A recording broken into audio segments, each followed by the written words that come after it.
Hi guys. I've noticed on a forum recently that there was a post about a woman who had been in a relationship with someone for 6 years. And on New Year's Eve, just a couple of weeks ago, he got down on one knee to propose to her. And before he could, he just got up and said, "I can't go through with it," and walked away.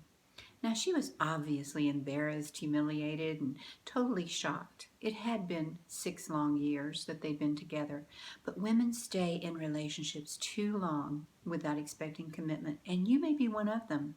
It's important to set your expectation and boundaries early in a relationship so there's no long term time wasted if you aren't on the same wavelength and you don't want the same thing. If you want marriage and he just wants a playmate for a short while, you should find that out pretty soon into your relationship. In one of my books, I wrote about a very successful and renowned doctor that all women were chasing. I know him well, and he was a confirmed bachelor, and so I was totally surprised when I hadn't seen him in about 9 months and he had gotten married. He had avoided commitment for years, and suddenly he was ready to settle down. I asked him what his wife had that all the other women he dated didn't, and he said, "She didn't let me get away with taking so much time to decide if she was the one that I eventually left for something that seemed better." She told him, "I'm not wasting my time dating someone who doesn't want a commitment." And you know what? He convinced her to date him. She said, "You have 6 months to decide to marry me or I'll walk away." He married her before the 6 months was up. Why? Because he valued her and her honesty more than his freedom. Now, I don't normally believe that ultimatums work out well, but there is absolutely nothing wrong with letting someone know your boundaries, your desires, and your expectations. The biggest mistake women make is to tell their partner that they don't want to get married or have a long term relationship or family when they really do, because they're afraid they'll chase the guy off. Listen, it's better to let him leave early in the relationship than to waste your precious time and energy later trying to convince him to marry you. Don't be afraid to tell someone what you want, because that's how a relationship grows strong. You share your dreams, your goals, your desires, and your mate does too. If they aren't in alignment, don't believe that they will change once you work your magic on him. I have been open about a late fiance that didn't want to get married, and at first that was okay with me because I didn't want that either. I'm pretty independent, but I loved and wanted the security of creating a life with him. So eventually we broke up because we just didn't want the same thing any longer.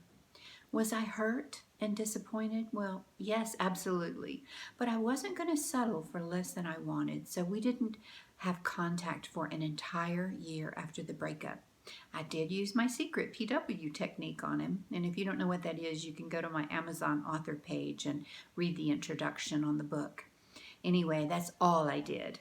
I did it every day for a while, and then only occasionally because I knew it was still working.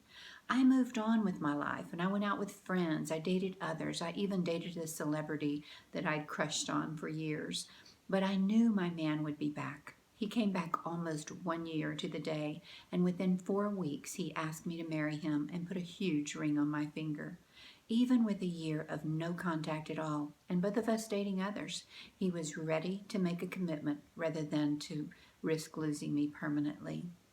You get a commitment when you're open and honest about your expectations, when you don't settle for less than you deserve and desire, when you're willing and ready to walk away when something isn't right, and when you have a love and honor for yourself, because no one will take advantage of someone who has high self esteem. At least they won't do it for long.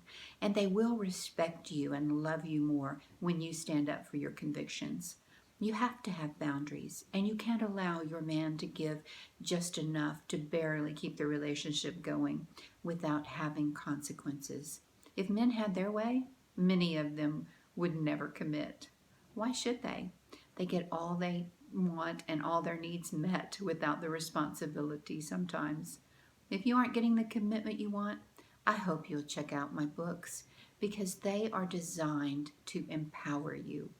I have counseled many readers about their relationships and lack of commitment. And once they begin to communicate their desires, many of them have gotten married and are still happy to this day. I want you to be one of those happy women. Stay tuned for more videos and be sure to sign up for my YouTube channel.